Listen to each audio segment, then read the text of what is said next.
our mishandling, our misuse, I should say, our abuse of power, skill, and ability, is to be expected. Isn't this one of the things that comes along with our position, our office, our a level of. Hi, everybody. Welcome to Michelle Testimony channel. I think they is talking about the misleading of people or misleading of leaders of the church. I'll let you hear it for yourself because I've already messed it up. Uh, Anointing or whatever you want to call it, your mantle. Isn't part of this part of what should be expected? I'm going to say, yeah, just kind of to the point that I made earlier. Church is a hospital, and I am supposed to be your doctor. So I am supposed to be administering some sort of medication, treatment, and all of those things to you. And there are going to be times where your sickness and your symptoms will be transferred to me. And that means that in certain instances, you will bleed on me, and I'm going to either do one of two things: repair myself and continue to heal you in the sense of the word of me being a doctor, or I'm just going to sit right next to you and be just as sick as you are. I think that when we become pastors, we don't go into ministry thinking that we are going to be afflicted and that we are going to be sick. So we kind of come into ministry jaded, if we got to be honest, because we think we're doing the Lord's work and we're going to help people and we're just going to do what the Lord told us to do. Or so we think. Not preparing our mind, body, and spirit to understand that this work comes with some with some hurt. Basically, we got to go back to Jesus to get workers' comp, if that makes sense. I like that. Right. I like that. I like that, yeah. But yeah, it comes with some stuff, some sacrifice. okay, this is my opinion, saying about that. Yes, people do bleed on you and stuff like that.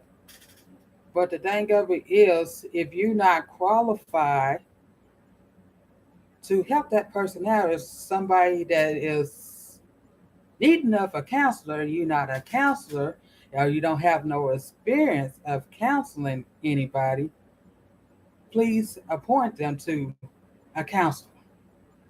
That's all I'm saying. Don't sit up there and try to be their counselor because you is gonna do more damage to that individual than they already is. If that makes sense, because trust me, or you're gonna hurt yourself, or you're gonna pull yourself to their dysfunction. So so this is my advice to everyone, and also other pastors, um, whoever's in leadership, whatever their titles name, they also um, appoint people to go to a counselor, especially it's out of their hands. If you don't have experience in helping that person, please send them to other resources. All right, moving on. Some things that you go through, and if honestly, if I'm honestly speaking, yeah, the things I went through sucked as all hell, and I could have wished it off for me and said, "Let this cup pass for me." I would have said the same thing that Jesus did in the garden. If this cup can pass me, I'm down for it, God. If there can be another way to get the results you want, I'm cool with that too, But now, in looking back with a little bit more maturity, and now that there's been some time from that wound, and I have healed, I can understand why it had to happen, the way it had to happen, and what I took from that. Without that experience, I would not be here.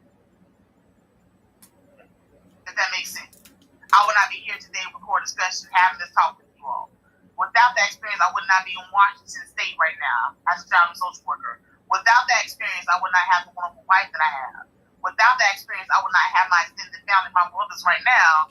You know, my brothers from another mother down there for Cadillac. Without those experiences, you know, and I think about that, like, you know, if one thing had changed, what else would have been shifted or changed in my life because of that? Right. This just took a whole different turn for me.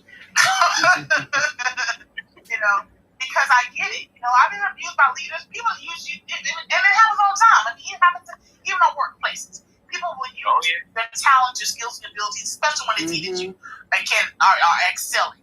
And for people of color, we already know culturally, we were always brought up that you always have to do 10 times better than the other.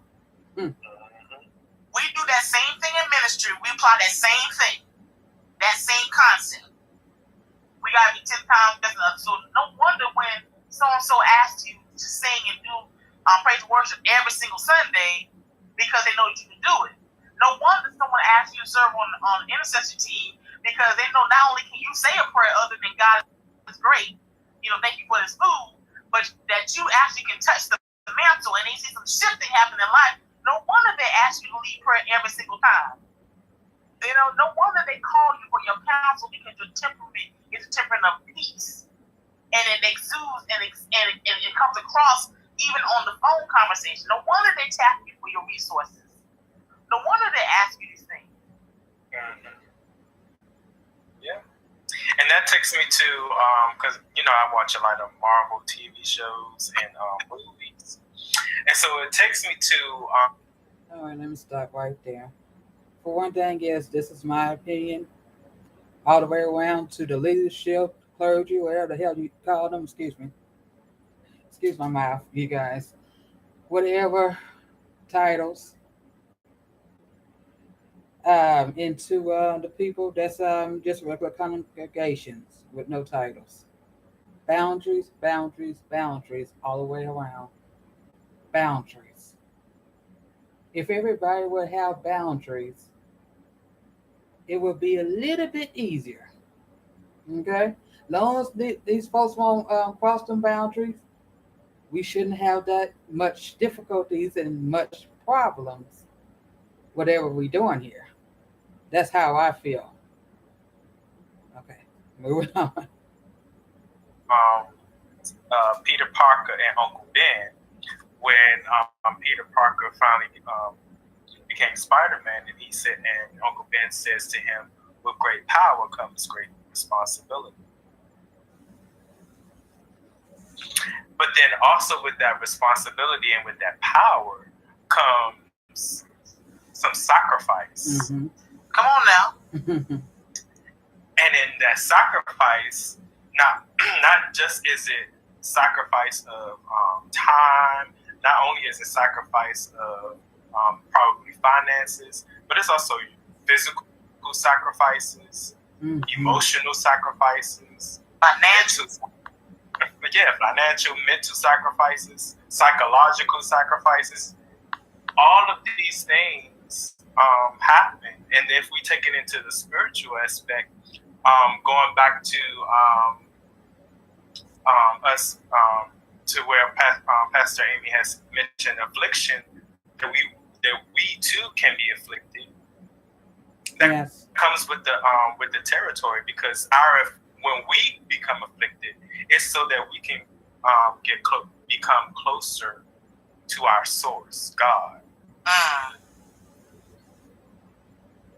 You said something right now. I'm about to be all up in our front door, baby. You know, I'm coming down right now, sweetie. I'm coming down your street. Just to give you a forewarning, sweetheart, so she won't be mad at me when I come down the street. I was talking to Amy today. You know, she's going through a little affliction.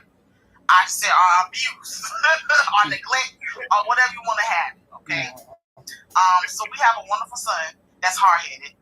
He don't want to listen to nothing. Kids. He's just determined to learn life the hard way. The hard way. And so Amy's definitely conflicted with, you know, I'm fed up, I'm tired right? Y'all know how it is. Your parents get tired of saying the same thing, beating the dead horse. And so I'm like thinking about abuse, just on a different scale, just not with just clergy, just the abuse that we face, that parents face from their children, and I was thinking about, even my mom, me and my mom, we go through ups and downs, love her to death, I love her, I do love her, I do. But just sometimes, that boundary, those borders get crossed a little time, and I feel like it kind of reminds her of some things. But in looking back, putting on her shoes, she's mothering. She's being a mother. But what I may be taking may be smothering. And so when I respond differently, and she's shocked. Now I understand why she's shocked, because in her eyes, she's like, I'm trying to be the best mother I can be. I don't agree with your life or whatever, so I'm verbalizing my disdain or my dislike for whatever your decision is or your move is. However, outside of that, for me, it's an act of love.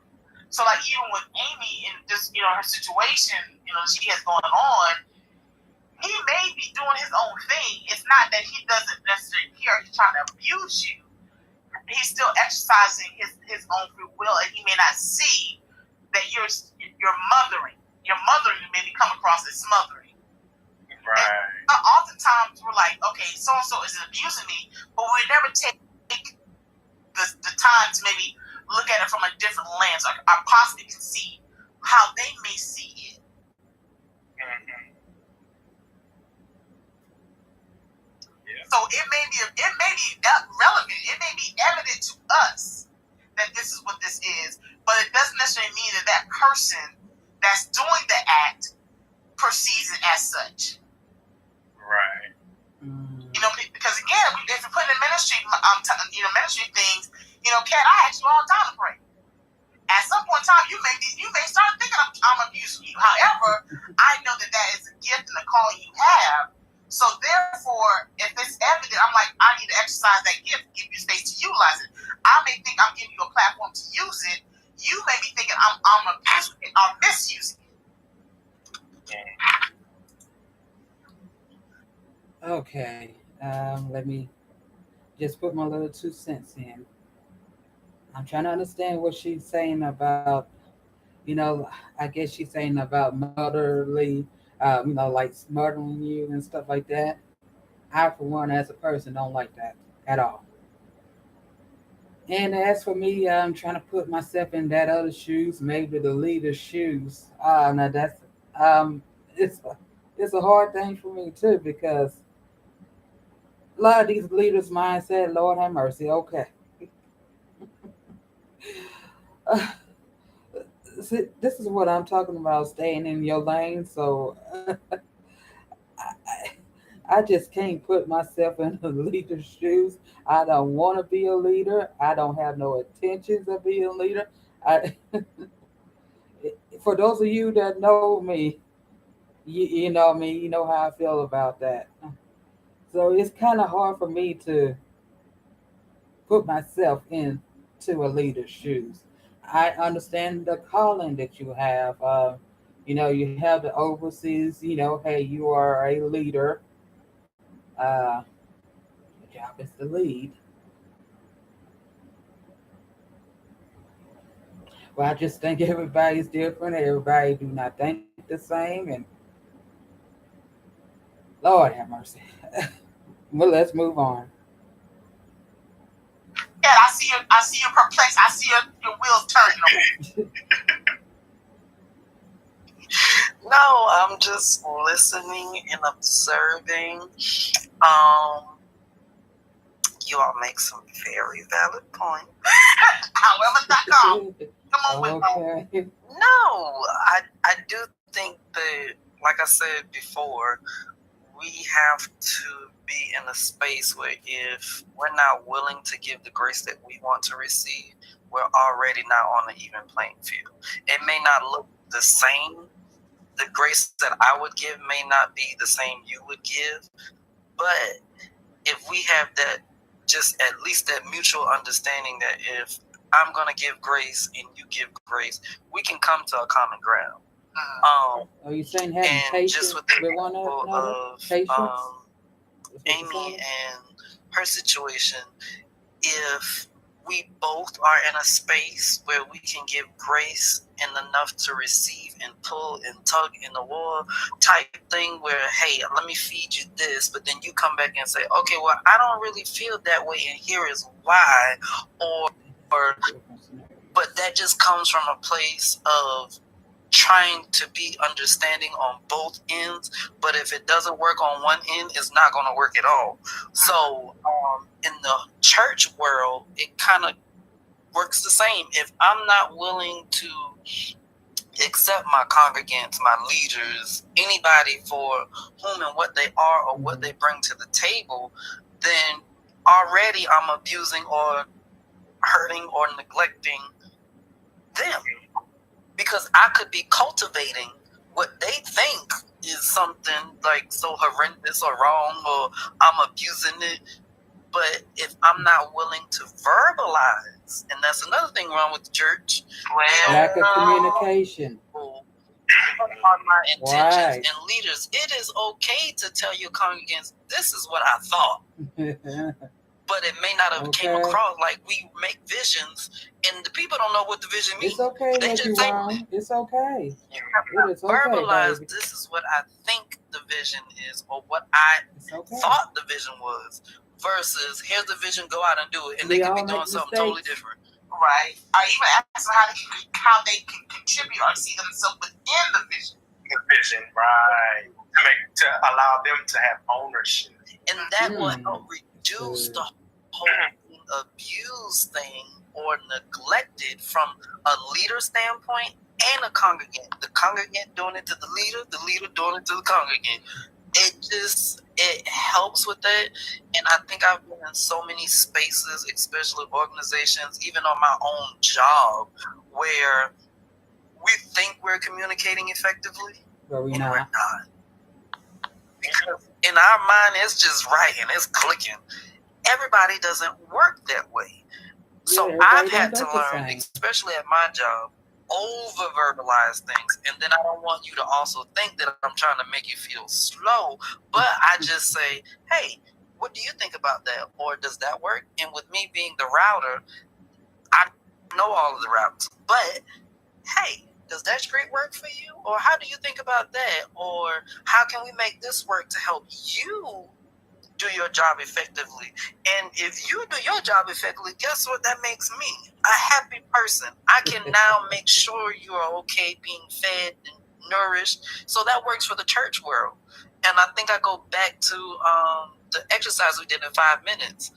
Like, how often do we make services and plans and lines and programs without talking to our congregants? Like, they could help with this. Yep. So I'm not going to abuse, and Lord, please don't take this the wrong way. I'm not going to abuse one person because they know how to, quote unquote, put a service together, or one person because they, quote unquote, know how to preach. Now, this person is burnt out, think that you're being abused because you're the only one in the church that can do this. We've got to utilize what God gave us. Let me get this off my chest. And another thing, this don't have nothing to do with the speakers on here. This is what I'm seeing straight up in churches. Competition. Why is we having competition with one another? It shouldn't be no competition. You know, we're trying to get people towards Christ. We all have our gifts and talents. Why is it competition? I don't understand that. But this young man is making some good points. Let me stop interrupting him. I don't know how else to put it. Yeah. And we have to extend opportunities for others too. Yes. That's you know, yeah, you may have a problem doing this. However, I may be able to hone that same talent from someone else. Or one of the things I was looking up, y'all, I watched crazy reality shows. Like I'm watching right now Alone on Netflix, and about these crazy people, 10 of them, that are trying to live in the wilderness without supplies. You know, they're trying to see who can outlive the longest. So they got to hunt, forage, do all this kind of stuff, prehistoric, build a shelter, all that kind of stuff. And so one of the quotes was saying pretty much that certain things or talents or abilities in your life will never be brought to surface unless through circumstances that call for them, like pressure or or struggle. Sometimes it takes those situations in order for things to rise to the top that would have never been discovered that you didn't even know existed inside of you. You know. So I say that we have to put people in situations, even outside the comfort zone. Yeah. To allow for some things to be discovered. And they may fail, they may not. But we won't know until we afford those people the opportunity with that. You know? But also again too, if I did not experience the abuse that I experienced in ministry, I would have never discovered certain things within myself. Correct. So I say that. You know, again, going back to that scripture, to whom much is given, much is required. You know. But there's a purpose for it. You know, without that thing, other things will never be activated.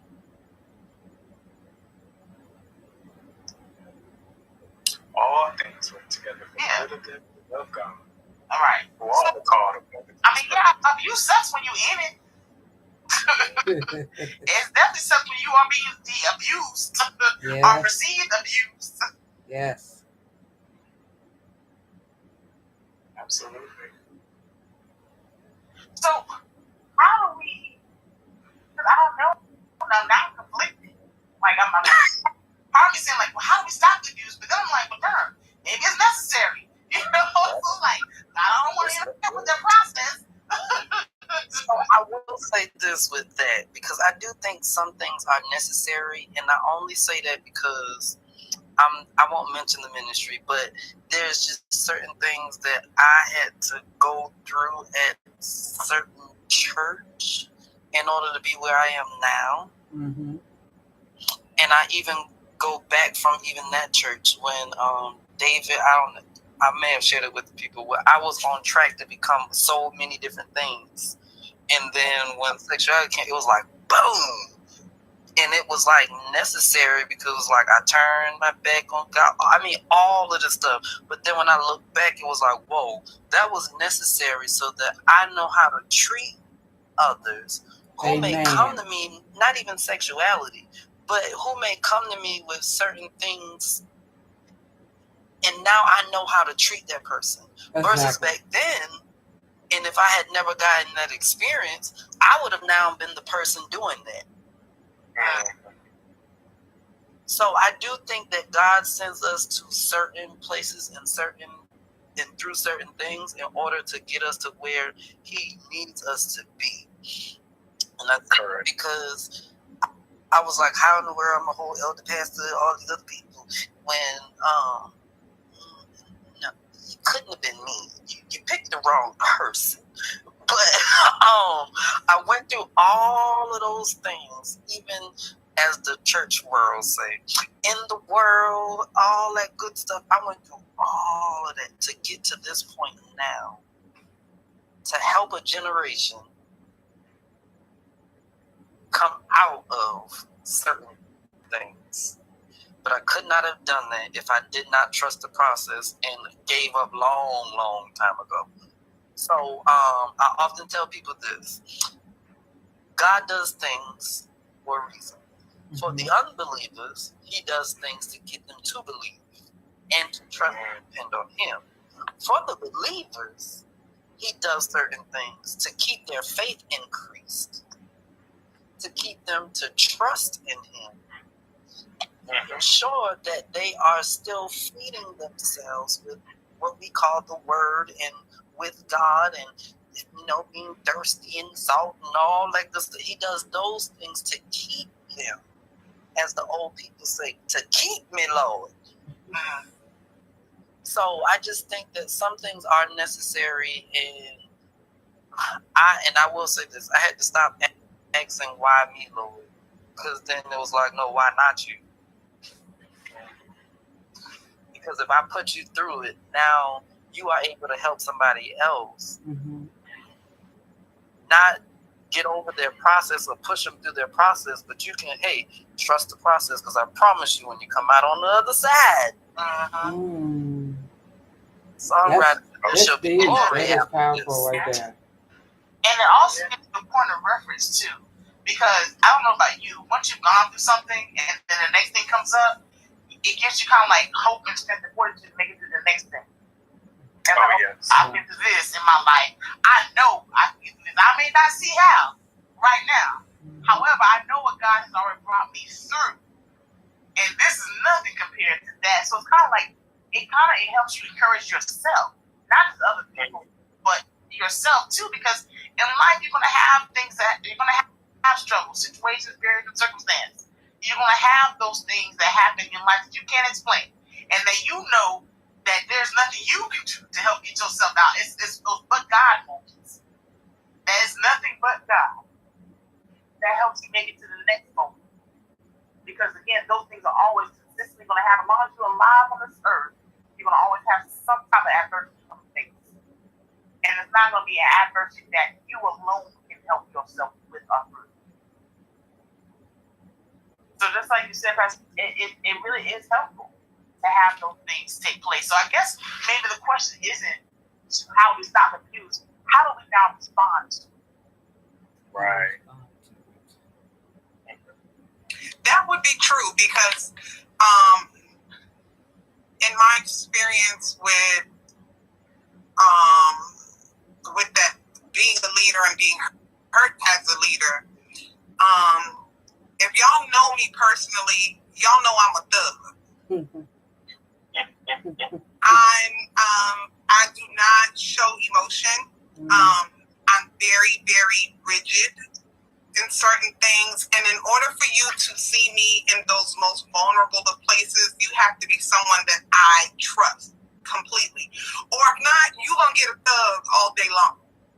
And God had to teach me, you can't be a thug to the people in the church. You have to express some sort of emotion that has to break in some sort of way.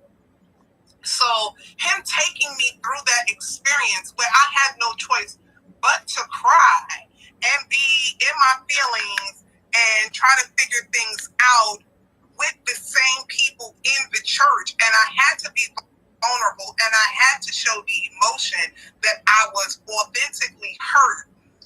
That was, in my opinion, God's way of pruning me in order to be able to walk the walk. Because I can't be a leader of God's people and I could be a thug, because Peter was, but I can't be a thug and not have emotion toward my congregants and other leaders if they don't see that I have feelings that I can express, and if I don't show that vulnerability within me, then my congregants and other leaders. Okay, got something to say about that. Okay. First of all, now we got some people, do complain that I hide my feelings and I don't show enough emotions and stuff like that. Let me tell you something. Everybody's different. Okay? Everybody, I don't show emotions like that, like everybody else. Okay, for instance, I'm not a crier. I'm, I don't just, cry on the drop of a hat. Ain't nothing wrong with that. Ain't nothing wrong with showing emotion, but that's not me. And there ain't nothing wrong with me because I don't cry in the drop of a hat. I know I'm a woman. I know the society see us as emotional creatures and stuff like that. But however, I'm just not a crier like that. I don't like to cry because crying after crying, oh, it feels like you have allergies, and that's all they feeling, and that's what I don't like. So with that, everybody's just different. You know, I'm going to I'm going to tell you I'm hurt, but I don't have to cry about it. If that makes sense, I'm going to tell you if you hurt my feelings or something like that. Of course, one incident, you have some people saying I need to get tough skin. Okay, I'm gonna leave that alone because I'm not gonna be so nice, saying what I gotta say about that. Uh huh. But I'm just gonna put that out here. If you okay, for those of you that straight shooters and like to give constructive criticism, okay, this works two ways now. When you give it, be ready for a reaction. It may not be the reaction that you would like. Some people might pop off, some people might cry, some people might voice their opinions, but you ask yourself as a straight shooter, not to, since you want to put it out there that other person expressing their feelings, opinions, or whatever, you yourself can't be emotional. So you yourself have to have tough skin too. It works both ways. People kill me with this. You can't tell one party to have tough skin, but you don't have it yourself. Okay? Just gonna have to put that out there. All right, moving on. Aren't going to know exactly how to deal with me, or will just assume that I'm just tough all around and that's it, or that God may not dwell in me. Well, honey, you just gotta know me, people. So, you just gotta know me. Pastor Cat is right. God does take us through things and put us in places where we are forced to grow. We are forced to get sick and then be doctor to ourselves in order to heal us, and then trust those around us in ministry to be able to pour back into us and us be able to receive it. I think that that's one thing that a lot of people don't do in ministry. We don't depend on our fellow. Okay. I'm hearing everything she's saying.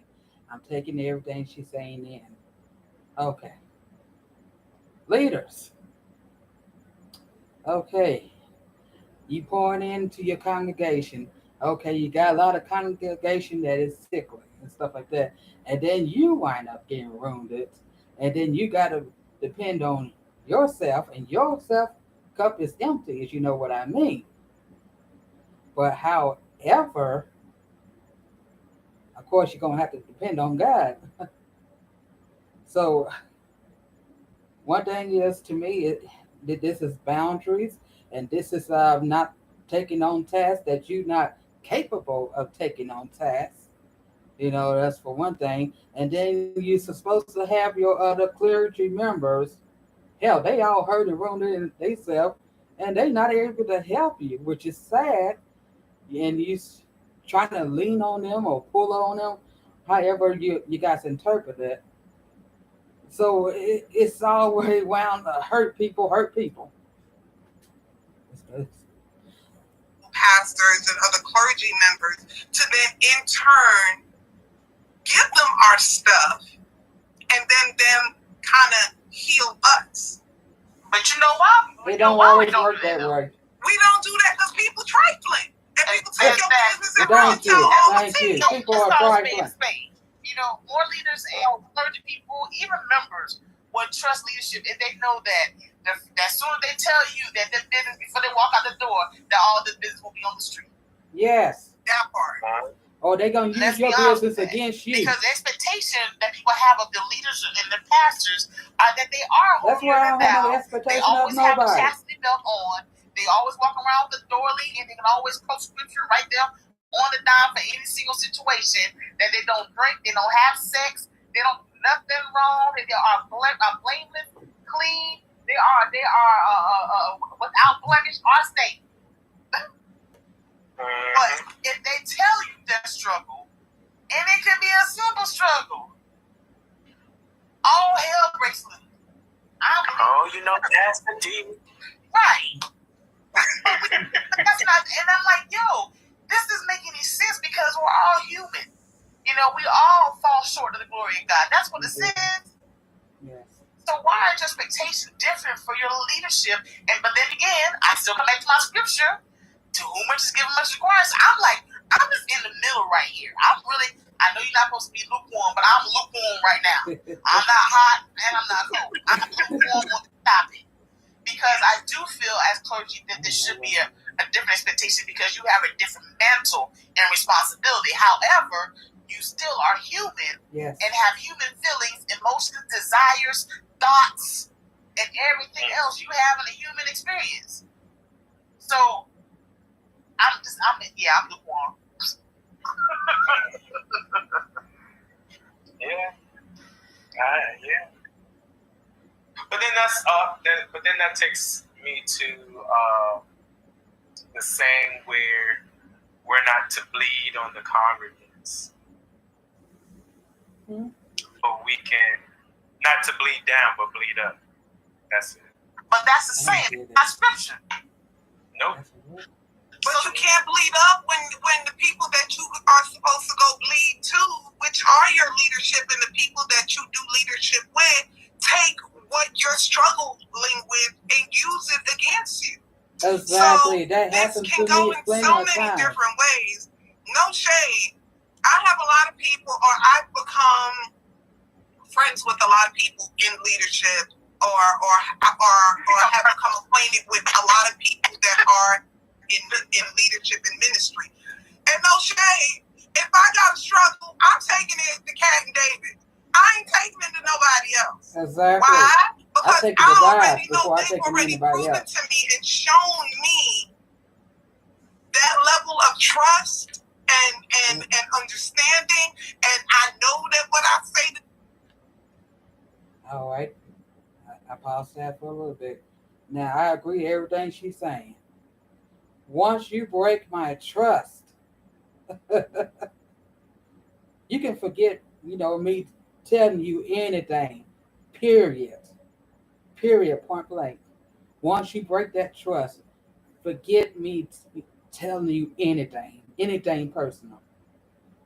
Period. Them is gonna stay with them, and that's gonna be it. I'm lucky in that regard. I am fully aware of several bishops, apostles, and all kind of everything who don't have the privilege or the luxury, I'm gonna have to call it, to have someone that you can go on, lay your head down, and drop that load on. And not only will they help you, pray you through it, but they ain't gonna go run and be like, girl, let me tell you what Pastor Amy said she did, or honey, she's struggling with that. You know what her son did, and this, that, and the third. It's difficult, I'm grateful, and like I said, I'm lucky to have people in my corner that I can take and lay that burden on, and them not only walk me through, but heal me through, and become my doctor when I need it within the church. The sad part about it is that not everyone has that same mentality, and then now we have people sneaking and doing everything else that they're not supposed to be doing. And then when the scandal, because that's what happens, when the scandal is unleashed, the same leaders are going to do what? Talk about the leader that is caught up in the scandal, instead of through back channels or whatever, going to the leader and saying, hey, let me pray with you. Let's have a conversation. Let's talk about some things. Extend it out to them, because a lot of the times they caught up in the scandal because they didn't have no place to drop it at, or some place to seek advice from and counsel from. So before we crucify them like they Jesus, how about turn around and extend the hand to help them authentically and genuinely like Jesus would do, because a lot of y'all forget that y'all supposed to be representatives of Jesus. Okay, this is me again. Now, everything she is saying is awfully so true. So true. And you know what's so sad about it? You have these leaders, that don't have nobody to lay their burdens on, to bleed on, or whatever you call it. But yet, you have some of these leaders, it's going to some of these members and laying their burdens on these members. He know, true story, but I don't want to put anybody's business out there like that. Yeah, believe it or not, that is actually happening. Experience with that myself. I'm just saying. And be Christ-like and help your brother in ministry or your sister in ministry get over a hump. Like, come on, y'all. Yeah, because I think, well, Lord, I hope I make it in time. I want to talk about, I want one of our topics to be talking about pornography and sex workers. I want us to have a conversation about that because, we are saying the church is a hospital when people come, but yet when people come with different backgrounds, they're not like ours. They may be a sex worker. But we shouldn't treat or turn them away. Exactly. When you know good and well you watch the porn on Pornhub every other night. Y'all can go talk to Kirk Franklin about that because y'all know he would. Let me be quiet. But part of us. But my thing is, why is it even a struggle? Why are we not being more transparent? Can't with nobody our people? judge one another. We all sin. Because I'm going to show you my human side all the time, as well as my divinity. The two can exist together in duality. I can still be divine, but drop it like it's hot. Let's talk about it with the mega needs. Yes. We portray and proclaim a certain image to people, and then we wonder why they're not holding us to that very image. We put it out there like that. I say all the time, like, look, Tanya is not perfect. On the good day, I will cuss you out. Some people is very self-righteous. Some days, if I'm feeling lonely, I'm going to watch porn. I may have a drink or two or three, a few. A bottle. But at the end of the day, when God calls me to do something, I'm going to be there to do it. You best believe that my hands are anointed, and when I touch the sick, they're healed. You best believe that I can speak a blessing into someone's life because of the God that is within me. It doesn't take away from my divinity, but I'm also showing you that I'm human. Right. Like, if we even look at all the disciples, all the people that Jesus went to, that he rocked with, that he rode They was with, thugs. That's why I'm not ashamed to be a thug. I'm a thug. they were not perfect people. They were the most imperfect, unclean. So he had a daughter in his crew. Exactly. So I'm just like, again, that's a whole other topic. So I just want to talk about that one day. So this abuse thing, how you respond is essential. It's going to happen. You may be the abuser or the abusee, but how you respond really is a factor. So I can now look back on some of my situations and be like, I'm thankful for it. I still don't like that it had to happen. I ain't gonna lie about that, and that probably won't change. However, I have an understanding of why, and I'm thankful because if it had not been, child, please, I would walk away from a lot of things a long time ago. Because I wouldn't have the temperance or the patience or the endurance or to be able to withstand the storm. Right. So a lot of those things gave me some thick skin that I needed. All to build the fruits of the Spirit. Hello. That part. Yep, hello. All right. Anything else? I know I thought of some things that kind of took us off topic around about some areas.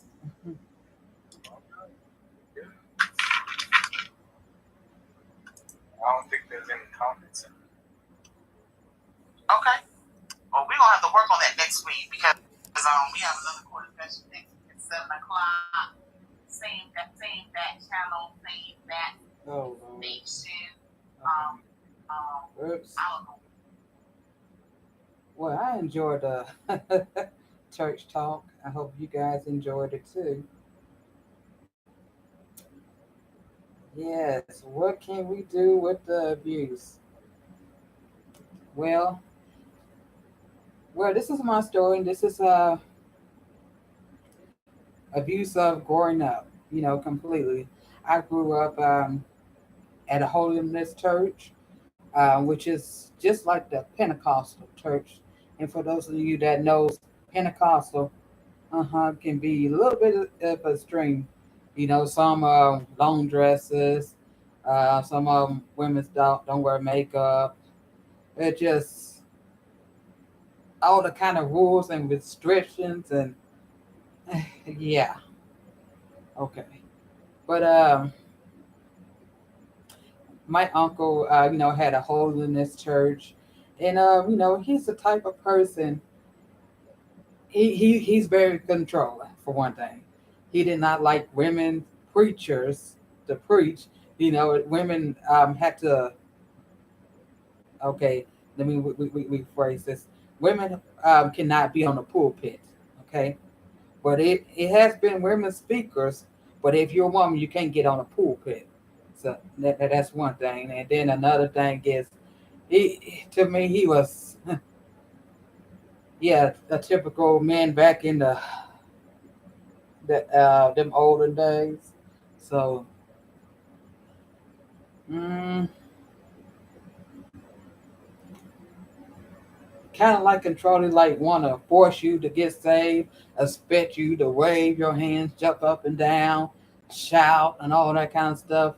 I guess people, quote unquote, don't think you saved or sanctified enough unless you running around the damn church. Let's see. It's it was a lot of church hurt, you guys. They expect you to act a certain way. It's not just when I was a child, but also as an adult. He was a type of pastor. You got to ask permission to say, for instance, if you want to visit your friend's church, you got to ask him, can you go to your friend's church, visit your friend's church? Eh,